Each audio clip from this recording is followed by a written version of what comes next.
Kādreiz sendienās sievietes sajauca visas 4 sastāvdaļas, un tad tapa šī ziede. To izmantoja gan saimniecībā, gan bērniem, gan kūtī. Visas 4 ziedas sastāvdaļas ir savienojušās viendabīgā masā, un tad mēs varam pildīt trauciņos. Šādu ziedi es arī iepazinu, kad es vēl biju pavisam maza. Un mans tēvs to izmantoja, un tagad mēs izmantojam arī mūsu bērniem.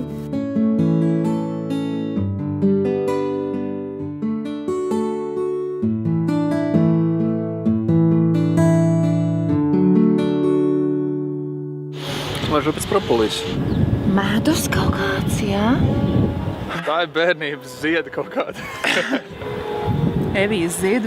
Tā ir pazīstama lieta, kur gandrīz jau katrā mājā viņa ir vajadzīga. Man kaut kādu zem deguns mērē, jā, lai deguns nāk vaļā. Kas savu sāda, ka kāds iekaisums, nobrāzums. Tā jums patīk, jā? Jā. Jā, un aromāts arī patīk? Agrāk nepatīk, bet tagad patīk. Jā.